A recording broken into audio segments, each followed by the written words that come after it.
लेकिन जब उन सपनों पे काम करते करते वो सपना पूरा नहीं होता, लेकिन उसके ज़रिए उनके जीवन में न जाने कितनी चीज़ें बदलाव हो चुकी होती हैं जो उनको एहसास नहीं होता। जैसे उनकी पर्सनैलिटी का बदलाव होना, उनके सोचने का तरीका बदलाव होना, उनका डिसिप्लिन में आ जाना, ऐसी कई चीज़ें। स्कूल में जैसे कि हम जाते हैं तो देखते हैं ड्रेस कोड होता है, कॉलेज में ड्रेस कोड नहीं होता। लेकिन यदि आपने स्कूल में ड्रेस कोड को फॉलो किया है तो कहीं ना कहीं आप डिसिप्लिन को फॉलो कर रहे हो। आप प्रेयर में एक साथ प्रेयर कर रहे हो तो आपके अंदर डिसिप्लिन को फॉलो करने की हैबिट बिल्ड हो रही है, चाहे वो सबकॉन्शियसली हो चाहे कॉन्शियसली हो, लेकिन ये काम होता है। तो इसी तरीके से सपना जब आप देखते हैं, उसको करने के लिए आप उतरते हैं, तो सुख दुख लाभ हानि इन सब के बारे में आपको परिचय होने लगता है। आपको परिचय होने लगता है कि संघर्ष भी कोई चीज़ है, बिना इसके सफलता नहीं।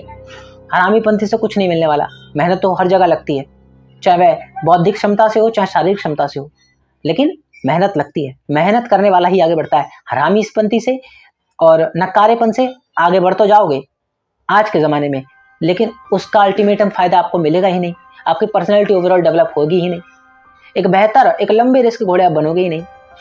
तो ये सपने देख लेने और उनको प्रैक्टिकली पॉसिबल बनाने के बीच का जो सफ़र है वो सिर्फ इतना है कि जो सपने देखे हैं वो वाजिब हों, वो आपके दायरे में आते हों। फिर उनको प्रैक्टिकली पॉसिबल करने के लिए सिर्फ उसके फ़ायदे ना सोचे जाएँ, उसके साथ जो होने वाले कॉन्सिक्वेंसेस हैं उनको भी ध्यान में रखकर फिर फैसला लिया जाए, क्या ये सपना जो मैंने देखा है इसको पूरा करने के लिए मैं तत्पर हूँ कि नहीं। जीवन में 1000 बाधाएं आएंगी, क्या मैं हारूंगा तो नहीं, क्या मैं डटा रहूंगा कि नहीं, ये सब तय हो जाना बहुत ज़रूरी है। तय हो जाने के बाद गोल एकदम क्रिस्टल क्लियर, सामने जो होगा सिर्फ वही देखेगा। जैसे अर्जुन को चिड़िया की आँख, ठीक, पंछी की आँख दिखती है, सिया मछली की आँख, आई थिंक सो। तो इस तरीके से हमें सब कुछ क्लियर दिखने लगेगा।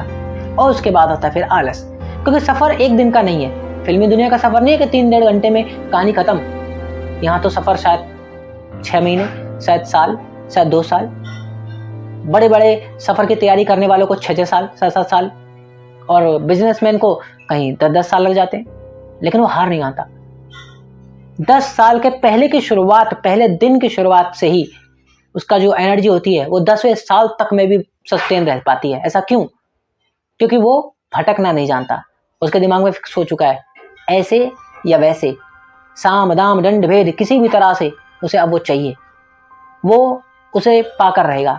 और ऐसी दृढ़ विश्वास जब उसके अंदर पनप चुका होता है तो पूरी प्रकृति, पूरी कायनात उसके लिए उसको मिलाने की कोशिश करती है।